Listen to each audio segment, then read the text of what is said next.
Come in today and let us serve you. Yes. Good day. Good evening. This is Dr. Gerald Thompson. And usually each year, we're doing it a little late here, I start trying to make a prediction of what we have to look out for the rest of the year in terms of diseases to watch on a global level. And we have to look at three trends. One, what has been happening in St. Vincent and the Grenadines. Number two, what has been happening globally.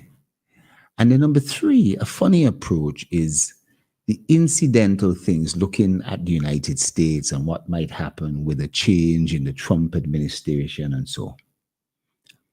Now, I want to say that on a local level,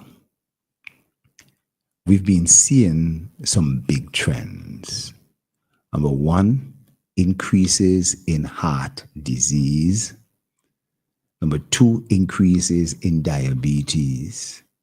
Three, increase in high blood pressure as a form of heart disease.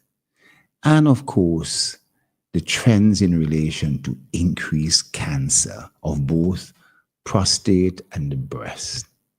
And last year, we saw for the first time prostate cancer outstrip breast cancer. And that is likely because men, oh gosh, poor men, they're least concerned about their health and they find out about prostate cancer too late. Whereas women, they're still having episodes of breast cancer, but they're getting checked. They're checking themselves out. They're picking it up early so that the incident of death can be less because more women who have breast cancer are getting treated early and surviving than women who are acting like men, minaki. You know, me ain't checking this out. And therefore the breast cancer being picked up too late and leading to death. So men, the cancers are being picked up too late. But there's also another trend that prostate cancer is coming earlier and that it is coming at a younger age. That's not nice. Kamal, I mean, that frightens me. But the last local trend we got to look at is Alzheimer's. The amount of people that I'm seeing with changes in mental illness and capacity. But most of all, some of these are not necessarily Alzheimer's. Some may be alcoholic dementia and other forms of dementia. You know, other things that may be causing dementia that's not necessarily Alzheimer's. But you know what's worse? Guess what's worse? Is having multi-related dementia. In other words, alcohol plus Alzheimer's. Having double and triple whammy. That's not nice. That's not nice, you know? And it was a local trend. But I want to tell you about the international aspect, because for the next 3-4 months, we'll be looking at the local aspect. We always got to deal with diabetes. No matter what, we got pong diabetes. I could talk every single week about diabetes. I could talk every week about high blood pressure. And maybe I should, because we need to drill it in. We need to drum it in. Doing that, rather than talking about some esoteric disease that's in the middle of nowhere, you know, in Arabia or Korea or South America. We least we should just talk about diabetes and high blood pressure all the time. But we have to spread it out. And we have to make the show a little broader and more exciting and so forth. Everybody understand what I'm saying? And those listening, I can't talk about diabetes, high blood pressure all the time. But I should do that, Kamal. Maybe add to that cancer, diabetes, high blood pressure, cancer, diabetes, high blood pressure, cancer. Just talk about them all the time. We'll save more lives that way. But we got to talk about other things. Let me talk about the trends internationally. COVID emerged suddenly. It spread rapidly and killed over 7 million people, millions of people across the world. Now, since then, I think it's fair to say that most people have become or be nervous about the emergence of any disease. When they come out and say, this disease, Mpox, or, human metapneumovirus, HMPV, people start to get a little antsy. Now, there's nothing wrong with that. If that's going to lead to better public health awareness and people get a little stressed out for a minute, no problem. But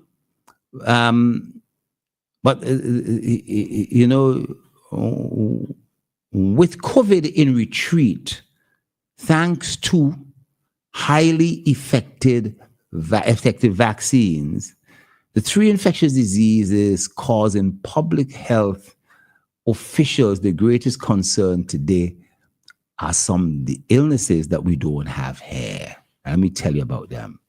Malaria. We're so lucky. A couple of 100 years ago, there was malaria here, but we don't have malaria around these parts anymore. Boy, HIV, we have that. HIV virus and TB, tuberculosis. Those 3 are the big ones. Come on, when last you heard about TB? Nah, I haven't heard about it.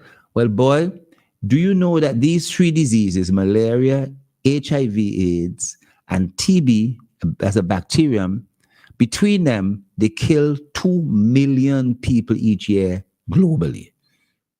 Luckily, or I should say, unluckily or luckily, in St. Vincent, we only get exposed more to the HIV, less the case of TB. There may be a case of strict case of TB.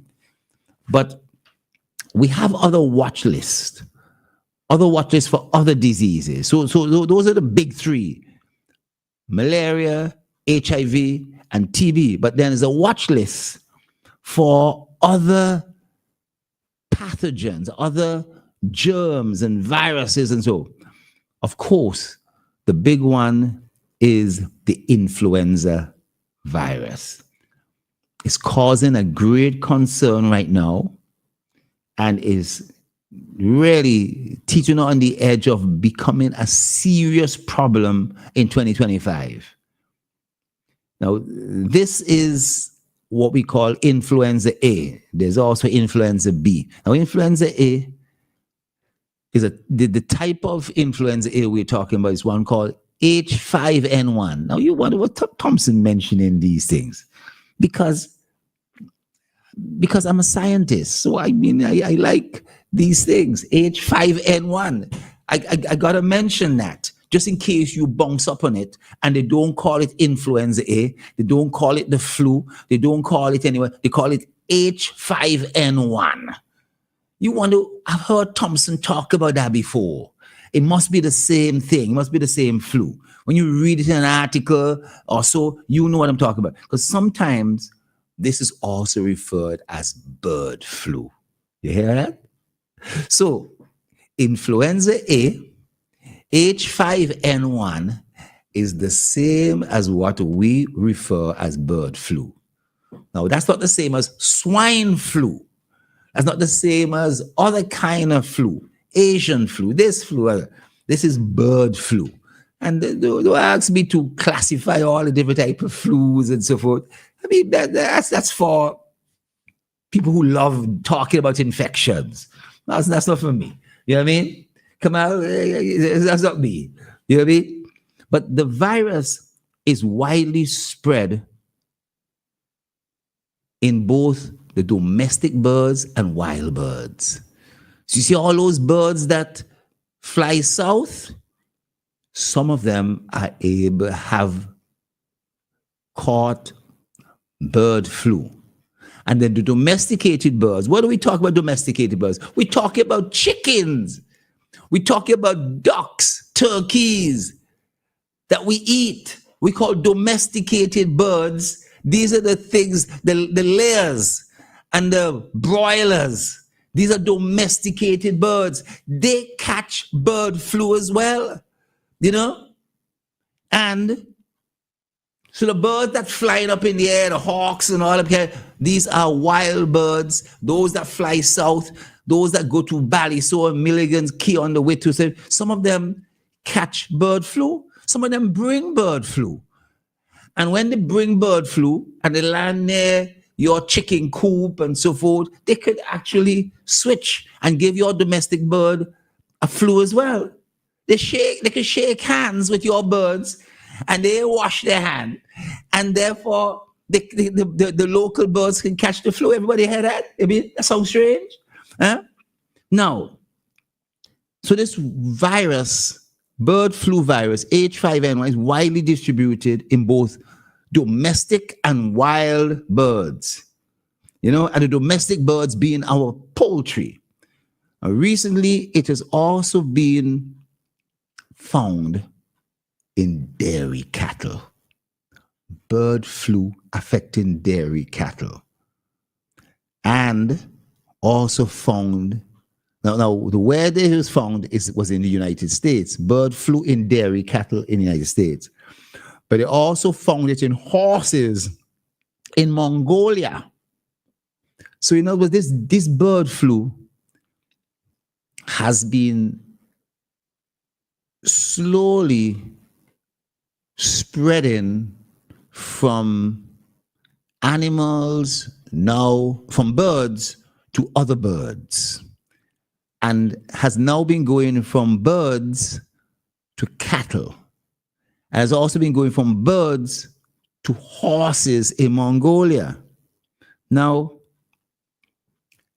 what we don't have a big thing is a lot of knowledge on how humans are affected. But we know that not only can it spread to cattle and birds, it can spread to humans. But when influenza cases start increasing in animals such as birds, there's always a worry that it's going to see a jump over to humans. That doesn't always happen, but when it does, then boy, that's when we start having epidemics. That's when we start having problems. So we're watching that. We're watching H5N1, bird flu, because it seems to be increasing in certain animals and birds and domestic birds and cattle and horses, you know? And let me tell you already, there's been 61 cases of this bird flu in the United States alone, you know? And this is mainly in farm workers who have been dealing with milk breeding cattle. You hear that?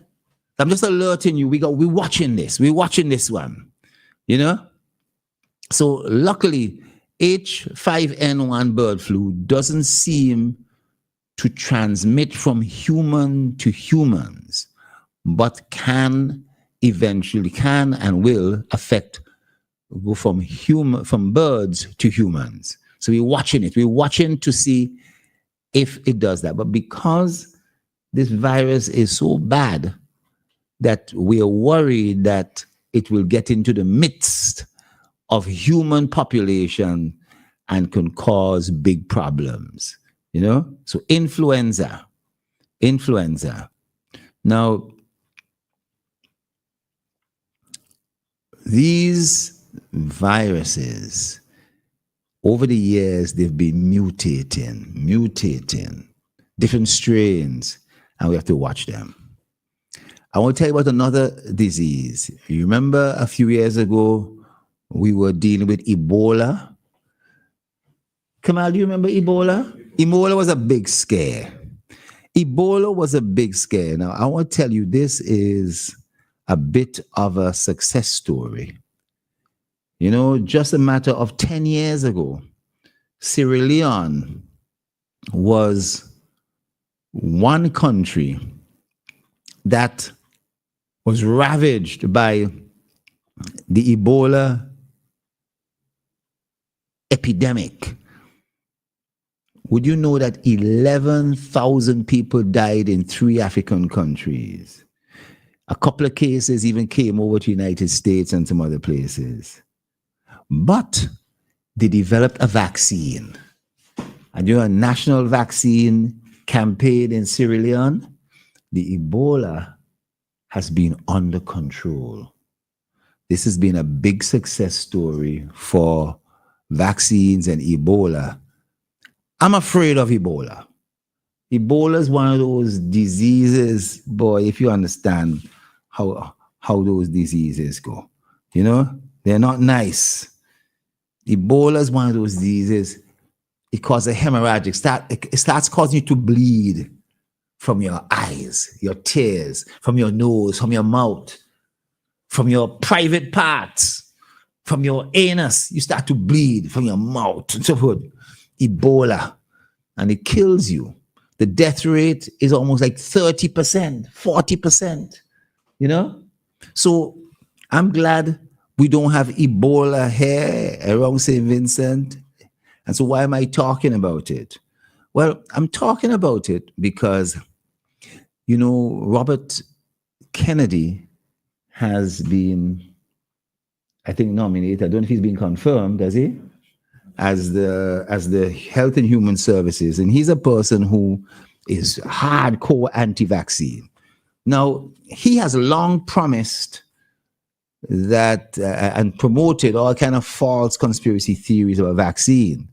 He's in July alone, before the election, he said there was no vaccine that is safe or effective, you know. And while he has since come back and said he won't ban vaccines, the story is that he can't, you know, he won't be able to. But it's likely that, you know, some major attempts are going to be made to reduce the need for vaccines or the promotion of vaccines, and that we may see a lot of consequences out of it. I'm astonished the amount of people who think that vaccines is kill and that they ain't taking no vaccine. But they only realize later on the illness that they get may well have been preventable. You know, so we're going to watch that. We're going to watch that. Now, I was talking about the bird flu, and I was saying that, you know, even in the United States, the Centers for Disease Control and Prevention confirmed 66 cases of bird flu in humans 2024 alone. And it's also documented the US's first severe bird flu infection in a person hospitalized in Louisiana died. So that the bird flu caused a serious infection in a human being in Louisiana, and that person died. I'm just going back to bird flu, H5N1, you know, and so. Now we're going back to measles. And around the world, because of anti-vaccine sentiments and people just feeling that COVID was a hoax and all that kind of stuff, measles vaccination has been falling. And falling vaccinations rate has brought on a global spike in measles in 2024. And this is happening in France, it's happening in the United States. I am glad that here in St. Vincent, where we still have 100%, 99 to 100% measles vaccination, so it doesn't pertain to St. Vincent. But you never know if somebody's going to start a campaign, a whisper campaign to say that measles shouldn't be given, measles cause this, or if the effect of listening to John F. Kennedy, that will start becoming the effect. So the CDC has reported over 280 cases of measles in 2024. as and the highest, this is the highest annual cases in the United States over the last 5 years. Measles is an extremely contagious infection, one of the most contagious infections known to man. More contagious than malaria, more contagious than Ebola, more contagious than the flu. Measles, if you're around somebody with measles and you haven't caught before, you will catch it. It's so contagious. That virus know how to cause infection. You know what I mean? And it's a serious problem. And of course, it's an illness that causes a rash, but most cases reported for measles were among people who did not receive the vaccine. Isn't that strange? You know, they're supposed to receive a vaccine called MMR. We give it to our kids at certain very young ages, and that's supposed to protect them for a long time.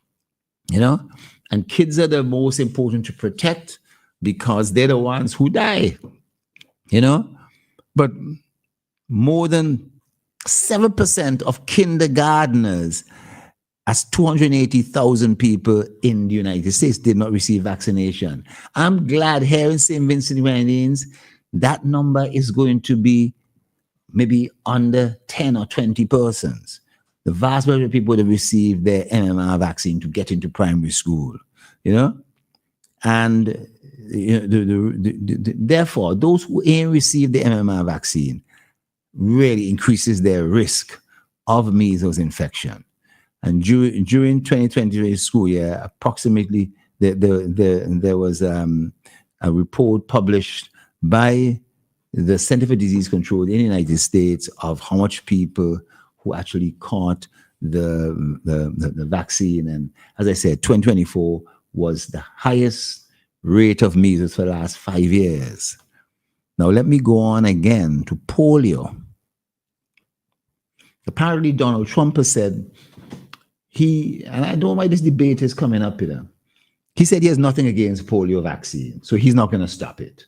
But people expected him to stop it. Here in St. Vincent and the Grenadines, we also give the polio vaccine. It's mandatory. All kids must get it. I have seen children in Africa, in the United States, who develop polio. There are people here in St. Vincent and Grenadines of a certain age.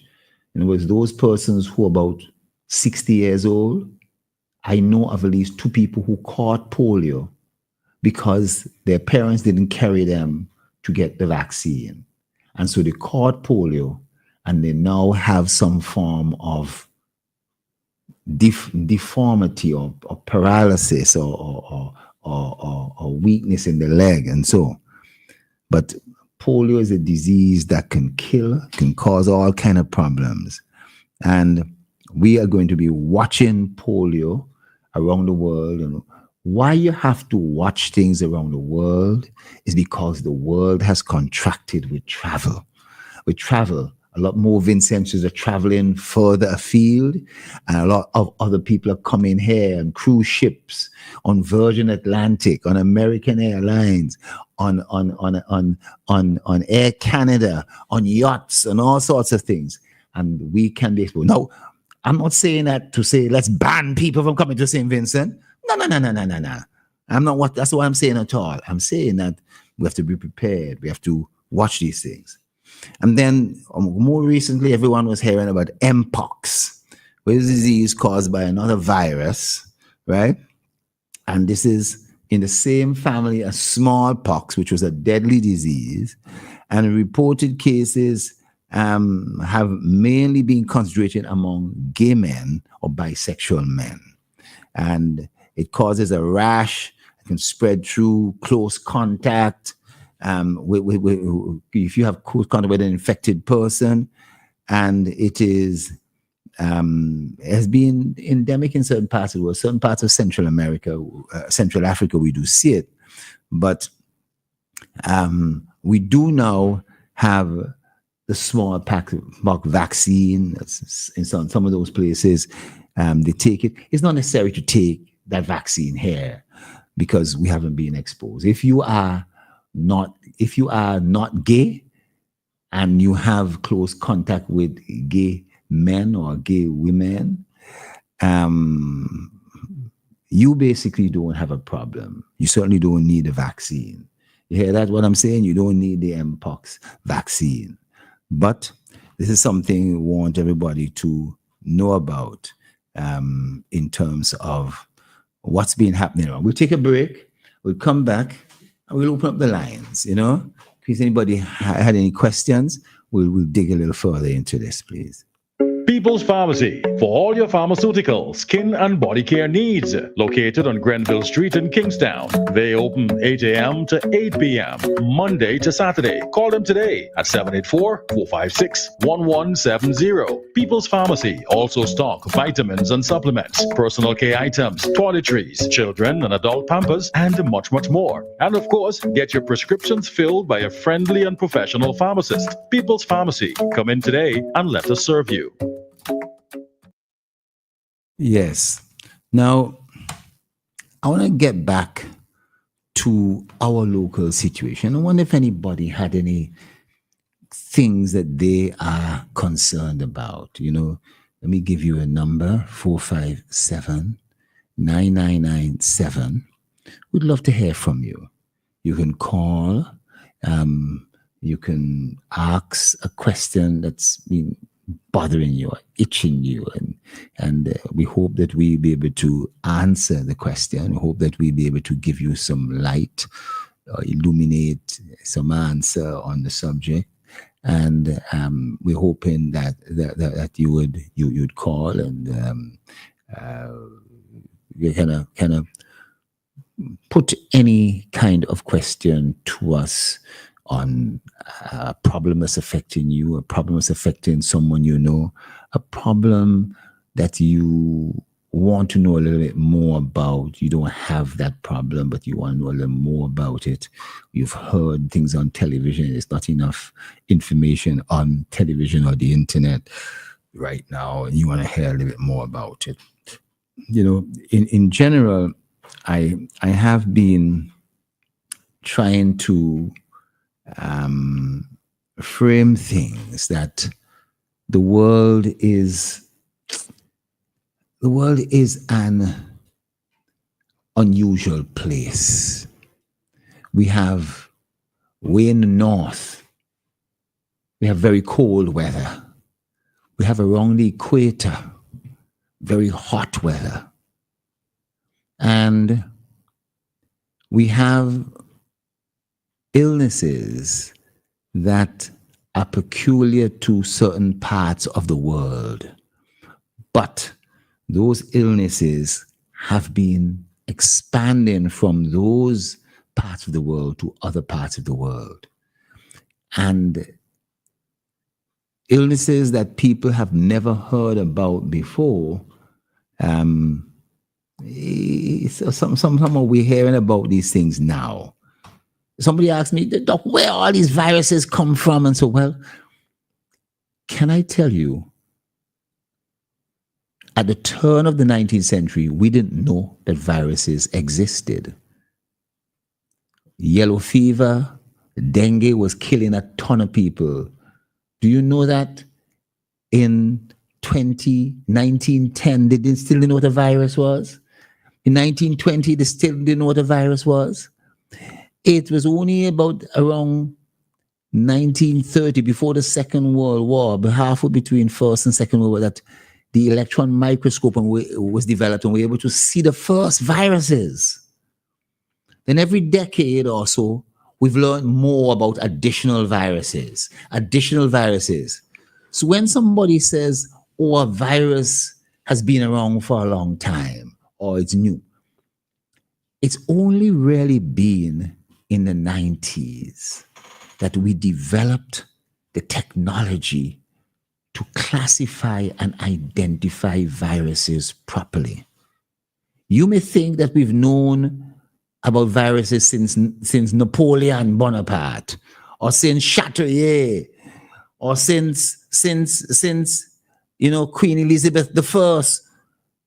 They didn't know nothing about viruses then. They didn't even know about bacteria, And so it's only in the 90s, the decade of scientific discovery. We found, that's in the 90s, we found about DNA, That's when we found out about DNA in the 90s. Imagine that, So science and human health, real human health, is young. It's really only been over the last 30 years in our lifetime. In our lifetime that we've been finding out stuff that we didn't know about before, that our grandparents didn't know about before, And we're learning more by the day. There are viruses and diseases that affect certain animals, kill certain animals. There are diseases that kill humans, Two lions will fight and one will kill the other. Two humans will fight and they'll be fighting. One will use an arrow, a spear, or one will use a gun and kill the other, That's been going on for a while. And what's been also going on is that animals can kill humans. If a lion roars at you, you could roar back, but that ain't making a difference. You could enjoy. You could say, "Well, I roar back at the lion," but that's it, But a lot of diseases. I mean, one of the most deadly entities in the spread of disease to humans is the mosquito. The mosquito is the bearer of so many illnesses: chikungunya, Zika, dengue, yellow fever. But the mosquitoes is a deadly thing, real bad. Let's take this call. Yes. Hello. Good evening. Yes. Good night, Dr. Thompson. Yes. Good night. You spoke some weeks back about something called methanol. About what? Right.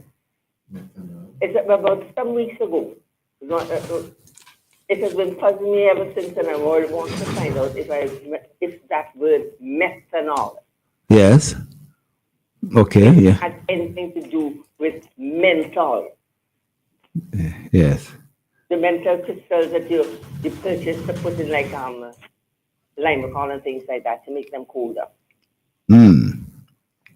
Now, let me tell you, there's ethanol, which is alcohol, and methanol, which is... Methanol is, what did you say, God? Methanol is another type of alcohol, right? Oh, yes. But guess what?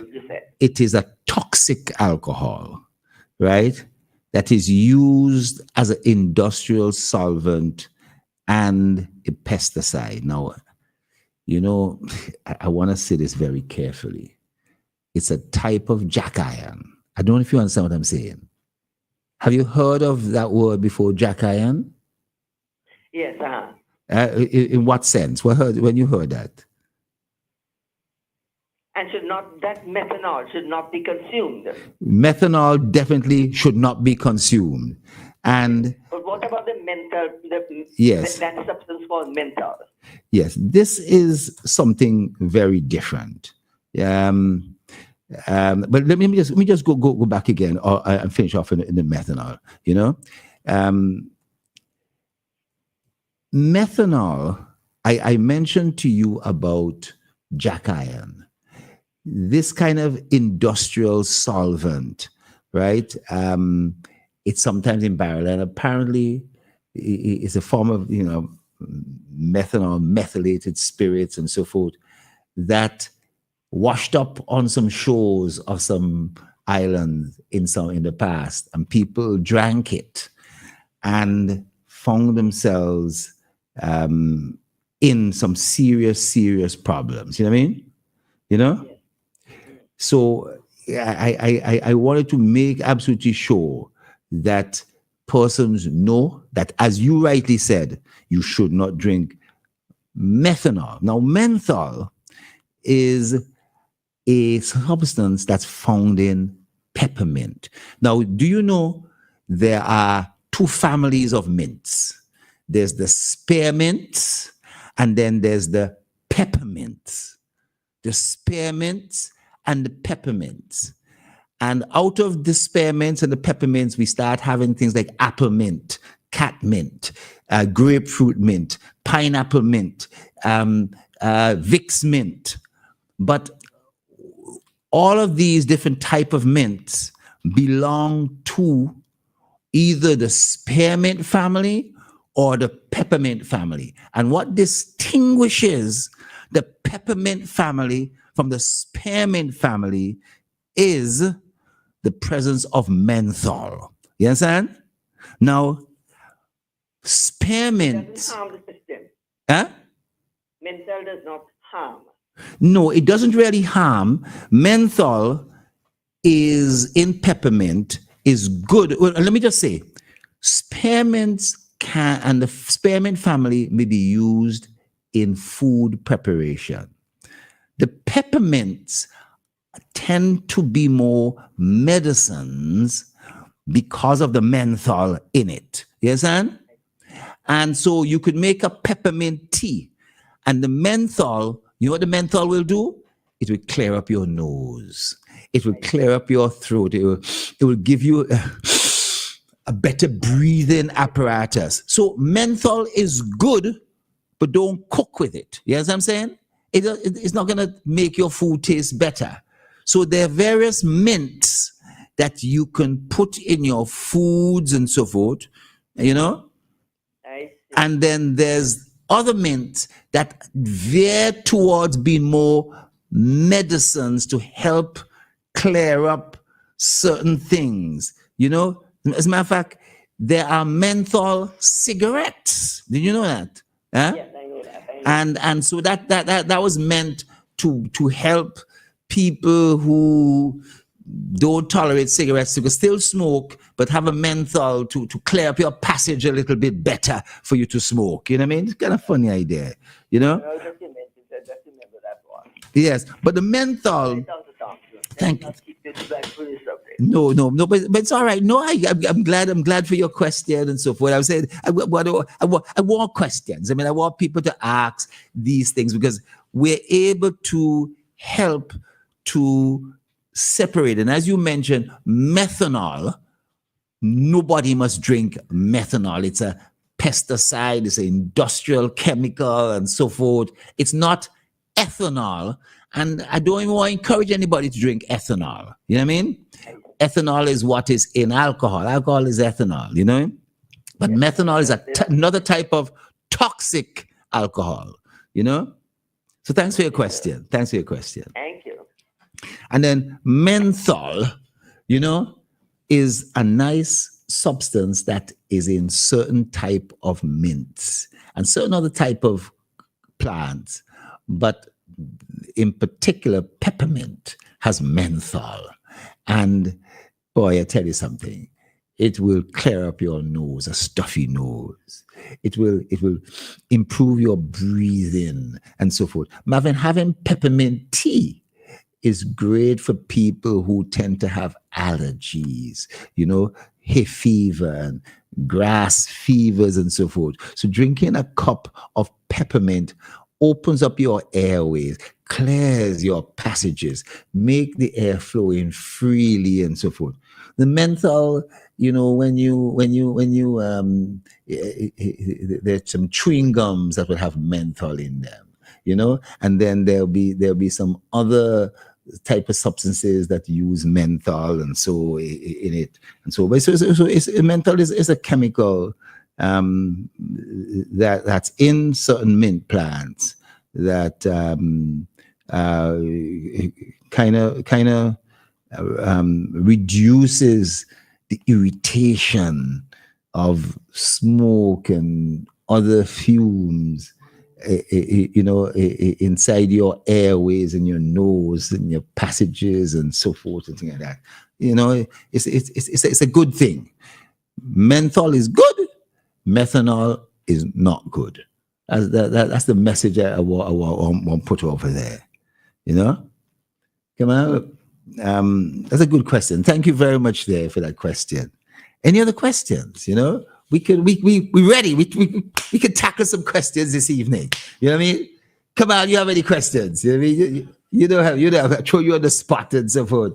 You know, we always throw a fastball to you and you gotta search and so forth for something, but that's all right. That's all right. You know? Now let me just say menthol has a kind of a way that when you drink it or smoke it, it has a mild anti-irritant, mild anesthetic effect on your airways. That's why you're able to breathe in easier. And it really helps to counteract irritation. But I like peppermint tea. I'm a person, I don't have bad allergies, but I can have them sometimes just time to time. And I go and I take a peppermint tea bag and I steep it in some nice hot water. I must admit, I do add a little touch of sugar, not too much. Stir it a little bit, and then I sip it. And you hear that? It opens up my airways. Now, as you can see, I'm a little stuffy. And so if I'd had my peppermint tea, you'd be hearing a much smoother inhalation through my nose. And that would just go down. That would just go down good. So peppermint is not bad. Spearmint is not bad.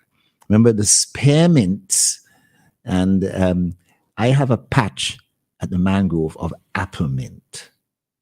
And then I have cat mint. Then I have grapefruit mint.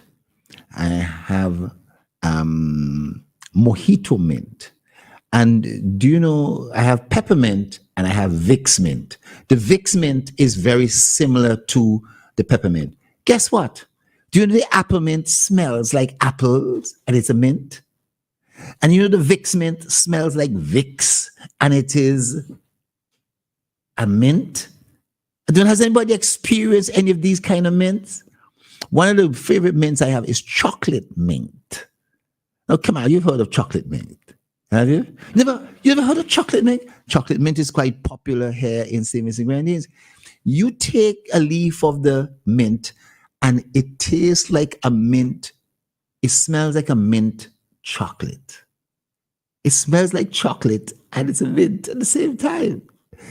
And mixing up a brew, in other words, adding some hot water to whether the green or the dry leaves, you know, can give you a nice taste, right? Has any of the listeners ever experienced apple mint, chocolate mint, Vicks mint, any of these kind of mints before? Do you know that there are many, many different varieties of mints? There isn't just one type of mint.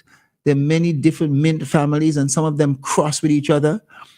Mint is a funny type of plant. It's one of the only plant in which the stem of the plant is square. You'd expect that plants, the stems are round, come out around like this. Well, mint, a square.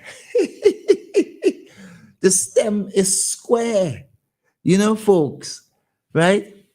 Am I song straight? I'm giving you little tidbits and so, you know, so, and mint, boy, they could spread quickly. You plant a patch and they will take over the patch. So it's best to plant them in pots and so, but take good care of them, you know? So that was an interesting question there. I don't know if anyone else has any other thing that's burning them or they would like answered or so. You're sitting back in your chair and you're listening to the program and so, and you'd like to ask something that somebody mentioned to you, but it didn't sound right. and you want to clarify. You don't want to embarrass them, but next time you want to speak to them, you want to tell them, yes, you're correct, or you want to tell them, boy, be careful, you're on the wrong track with that, because Dr. Thompson said so, So you need to ask some of those questions. You could do that anytime. Doesn't have to be this program. Just save up your question, and you can ask your own doctor, or you could ask us, and we will try and see how this can help.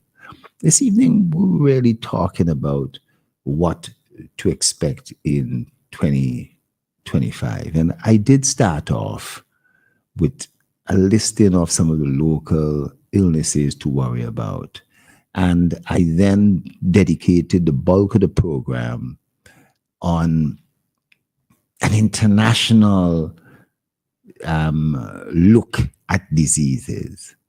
Many of the international diseases, I'm talking about malaria and mpox and so forth, may not be illnesses that we would experience. But they're listeners to this program and people who travel to faraway places, who may find themselves exposed to these illnesses and don't know about it, and then come back to St. Vincent. So it's important to talk about the international illnesses as well. And we're having lots of visitors now coming in to hotels, to this. People may fly around the world and the next stop is to St. Vincent. But where they're stopping beforehand, they may pick up something. And the incubation period may be a week, 2 weeks. So by the time they get to St. Vincent, they start to get ill. And it may sound as if it's the water in St. Vincent. But we have damn well clean water. We have some of the best water out around the world. They will say it's the air in St. Vincent.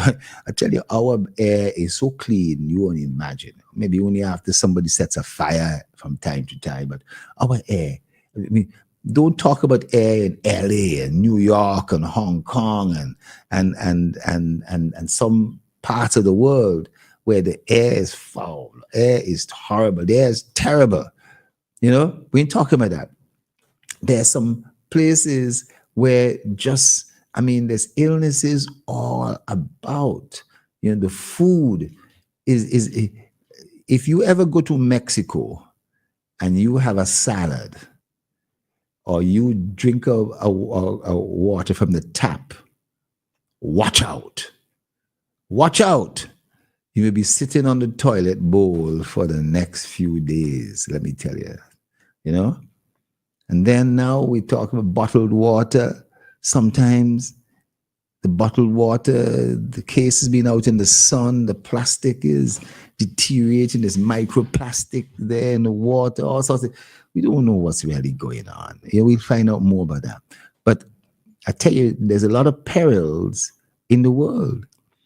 I want to thank the Lord for being in a place like St. Vincent in the Grenadines, and I've always said, I've worked at some of the most prestigious hospitals in New York and high level of care.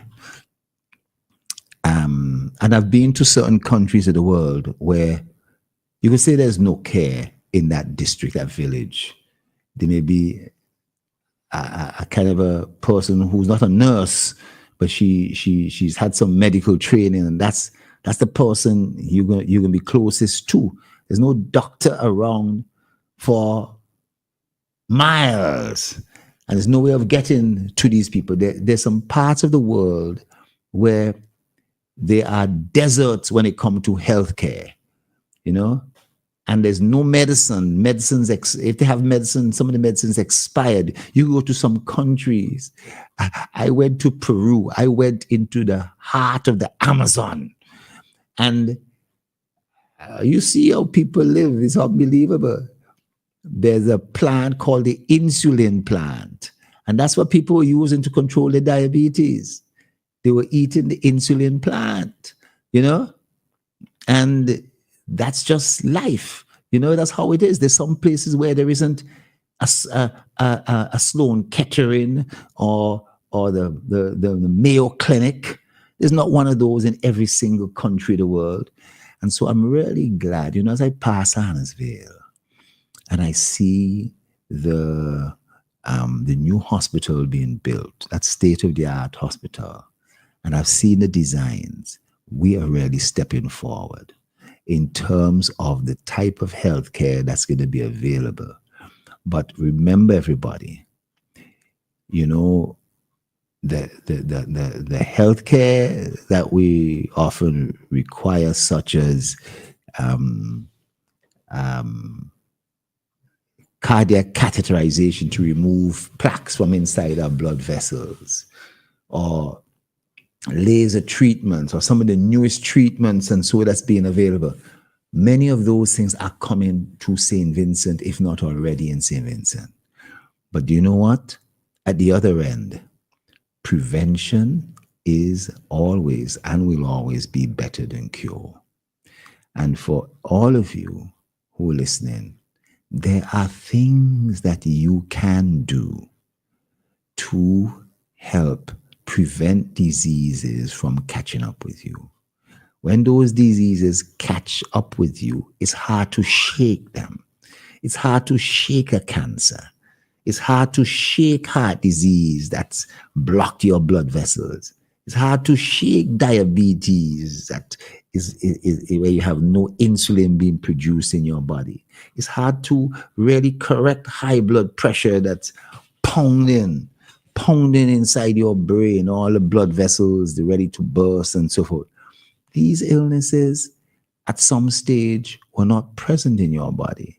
We're not causing a problem. We allowed some of these problems to grow and develop and to take hold over a period of time. But guess what? They can still be reversed even before the services at the new hospital at Annesville will be needed.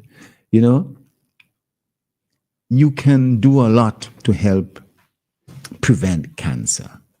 You can do a lot to help prevent diabetes. You can do a lot to help prevent high blood pressure.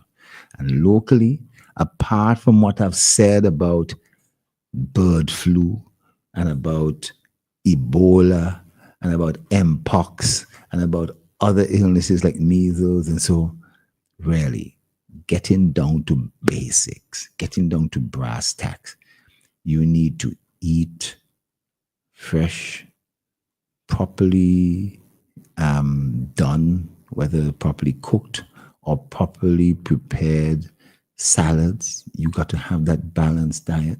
It will go a long way. And the money that you will be asked to spend to correct illnesses, the relatives who you will have to call to help give you money to correct illnesses, you could possibly avoid a lot of that, because a stitch in time can save 9. And I can't help putting over that message. I can't help putting over that message. And we will be digging a little deeper in 2024 into the big four: diabetes, high blood pressure, cancer and heart disease. We will be digging into it, and maybe the 5th, Alzheimer's and dementia. We got to keep on talking about them. You can go a long way in stealing away an extra 10 years. I want to steal away an extra 10 years, Kamal. I really do. I feel there's more that I could. Matter of fact, I feel good. I feel vigorous, man. I feel great, and I want everybody to be able to say that. You know what I mean? And you got to really get out there and do the right thing. Do some good things for yourself, and maybe encourage the people around you, because boy, it's hard to lose a loved one. It's hard to lose a husband and a wife because you're doing it, but they ain't doing it right. And you could kick yourself that you didn't press them hard enough, but keep on pressing on. Ladies and gentlemen, it's been a wonderful evening. I want to bid you a very pleasant good evening and good night. People's Pharmacy, for all your pharmaceutical, skin and body care needs. Located on Grenville Street in Kingstown. They open 8 a.m. to 8 p.m. Monday to Saturday. Call them today at 784-456-1170. People's Pharmacy also stock vitamins and supplements, personal care items, toiletries, children and adult pampers, and much